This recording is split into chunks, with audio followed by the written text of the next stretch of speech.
CBS Y&R spoilers Monday, full episodes February 9, 2026. Let us begin with Victor Newman, because any story that pivots on fear, leverage, and moral coercion in Genoa City almost always traces back to him, and this one is no exception.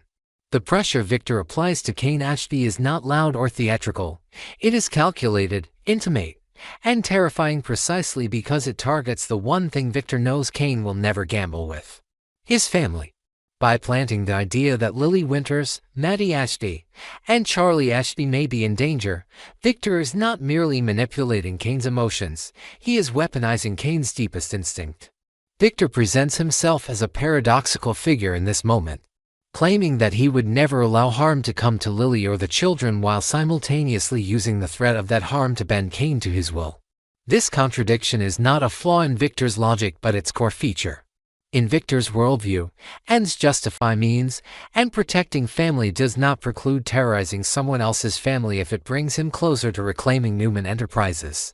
Victor's conviction that Newman Enterprises belongs to him by right overrides any ethical boundary, and in his mind, instilling fear in Kane is not cruelty but necessity. He does not see himself as a villain, he sees himself as a patriarch restoring order, even if that order is built on emotional devastation. For Kane Ashby, this creates an impossible situation, one that fractures his sense of agency almost immediately. Kane has always defined himself by loyalty and devotion to Lily and their children, and that devotion becomes his greatest vulnerability when Victor exploits it. The mere suggestion that Lily, Maddie, and Charlie could be in danger is enough to paralyze him, because Kane's love for his family does not allow for rational delay. Victor understands this intimately. He understands that Kane will replay every past mistake, every moment he failed to protect the people he loves, and that fear will push him toward compliance before logic has a chance to catch up. Kane is not a man who can easily gamble on the assumption that Victor is bluffing, because if he is wrong, the consequences are unthinkable. That is the trap. Kane is forced to choose between two catastrophic possibilities: surrendering ground to Victor and potentially losing everything he has worked for, or resisting and risking the safety of the people who define his life. In that psychological vice, even a strong, principled man begins to crack. Yet Kane is not alone, and that is where the pressure campaign becomes more complicated than Victor likely anticipates. Phyllis Summers, ever perceptive when it comes to power games and manipulation, recognizes the familiar shape of Victor's tactics almost immediately. Phyllis understands fear as a currency, because she has seen Victor spend it before, and she senses that Kane is being herded toward a conclusion that benefits only one man. Her role in this arc is not that of a savior but of a destabilizer, someone who injects doubt into a narrative that Victor wants Kane to accept without question. Phyllis does not dismiss Kane's fear, instead, she challenges the source of it. She pushes Kane to consider the possibility that Victor is lying, that the danger may be exaggerated or entirely fabricated, that the panic he feels may be the product of manipulation rather than reality. This is a crucial distinction, because Kane's love for his family makes him emotionally reactive, while Phyllis appeals to his intelligence and experience. She reminds him that Victor's history is littered with half-truths and engineered crises, and that blind obedience has never been the path to safety where Victor is concerned. As this seed of doubt takes root, Kane begins to shift from pure panic into guarded suspicion. He does not immediately dismiss Victor's claims, because the risk is too great, but he also cannot fully accept them without evidence. This is the turning point where Kane's internal conflict deepens rather than resolves. He wants proof. He needs something tangible to confirm that Lily and the twins are truly in danger, because without that confirmation, every move he makes on Victor's behalf feels like surrendering to extortion. Kane's demand for evidence is not an act of defiance so much as an act of desperation. He is trying to reclaim control in a situation designed to strip it away. If Lily and the children have truly been kidnapped or threatened, Kane will do whatever is necessary to save them. But if Victor is bluffing, then Kane knows that yielding now will only invite further manipulation, ensuring that his family will never be safe as long as Victor believes fear can be used as a leash. This is where Holden Novak enters the equation, and his role is both practical and symbolic. The spoilers indicating that Holden is assigned a new mission immediately raise the stakes, because Holden is not just another employee, he is someone Kane trusts. Someone whose loyalty is rooted in action rather than rhetoric. Holden's continued work for Kane positions him as the only viable instrument for cutting through Victor's fog of intimidation. Kane understands that he cannot personally investigate Lily and the twins without alerting Victor or escalating the situation in unpredictable ways.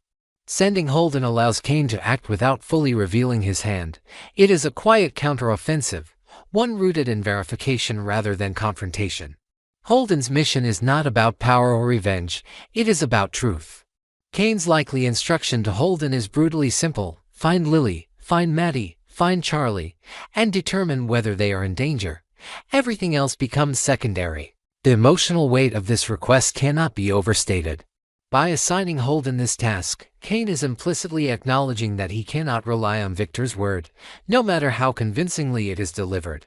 He is also acknowledging that the safety of his family is the only currency that matters, and that every other concern, including business and pride, must be subordinated to that goal. Holden's priority is clear and absolute.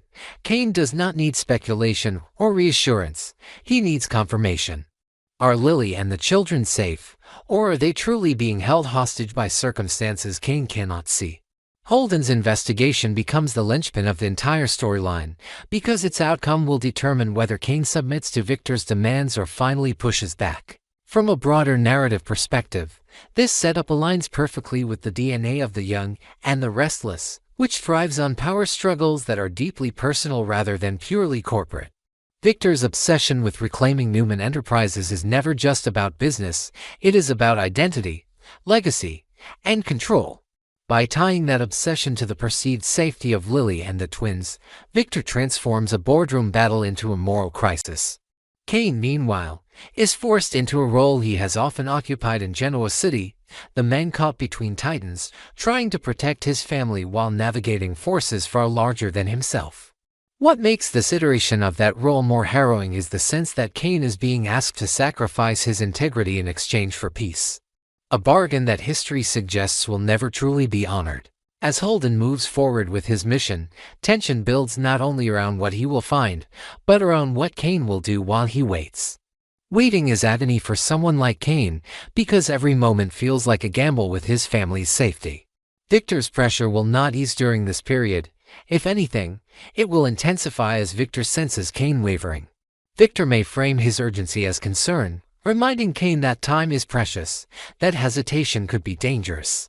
This rhetorical strategy is designed to make Kane feel responsible for seeking proof, as though demanding evidence is itself a risk. That is Victor's brilliance and his cruelty intertwined. He positions himself as the only man willing to act decisively, while casting doubt on anyone who questions his narrative. Kane must endure that pressure while holding onto the hope that Holden will return with clarity rather than catastrophe. If Holden confirms that Lily and the twins are safe, the power dynamic shifts dramatically. Victor's leverage evaporates, and Kane is faced with a different kind of decision: how to confront a man who has attempted to terrorize him using his family as bait. That confrontation would not be explosive, it would be cold and transformative. Kane would see Victor not as a force to be appeased, but as a threat to be neutralized. Trust would be obliterated, and any illusion of shared values would collapse. On the other hand, if Holden discovers genuine danger, the story plunges into darker territory. Kane's worst fears would be validated, and his options would narrow to a single, horrifying imperative: comply first, question later.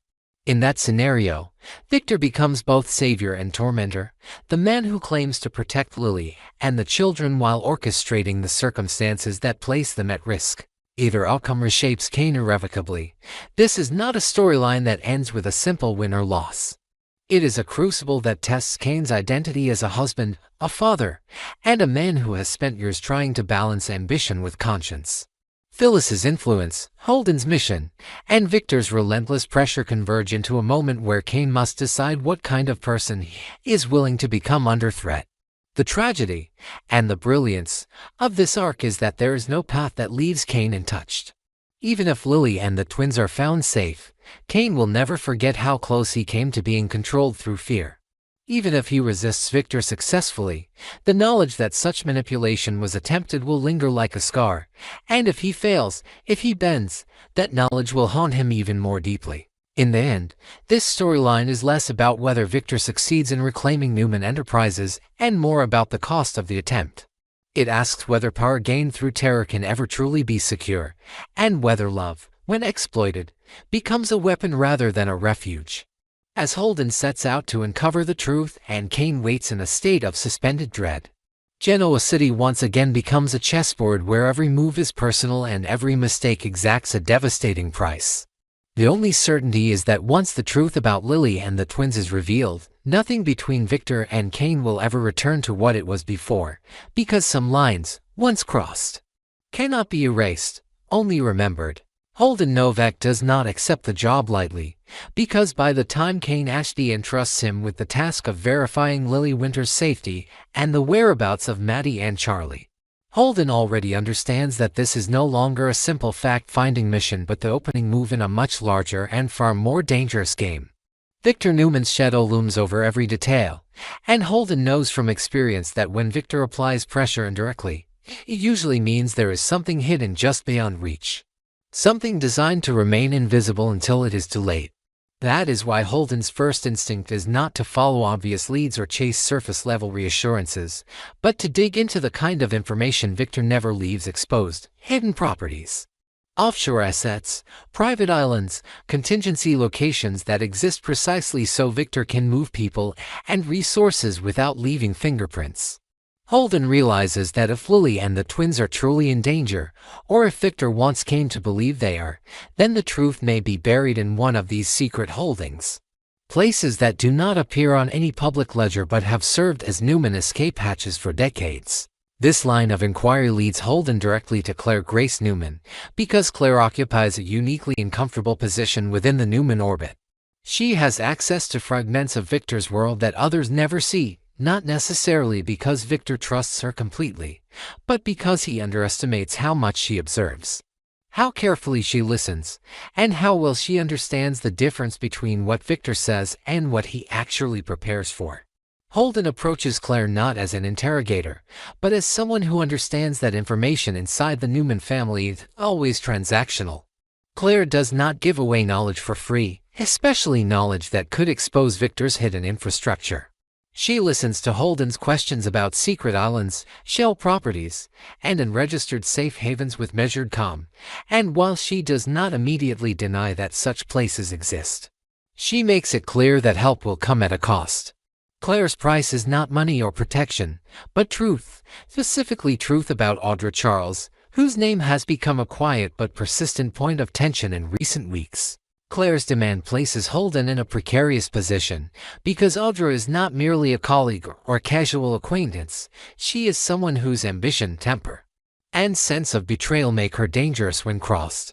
Claire wants to know what Holden knows about Audra's movements, her alliances, her intentions, and any secrets she may be keeping, and she is blunt about the stakes. If Holden wants access to the kind of information that could save Lily and the twins, he must be willing to expose Audra, at least partially. For Holden, this becomes a moral and strategic dilemma. On one hand, Kane has been explicit that the safety of Lily and the children is the only priority, outweighing professional loyalty or personal fallout. On the other hand, betraying Audra is not a small act. It is an invitation to retaliation, because Audra does not forgive quietly and does not forget easily. Holden understands that agreeing to Claire's condition will almost certainly ignite Audra's fury, turning her into an enemy at a time when he can least afford distractions. If Holden chooses to accept Claire's terms, the consequences ripple outward immediately.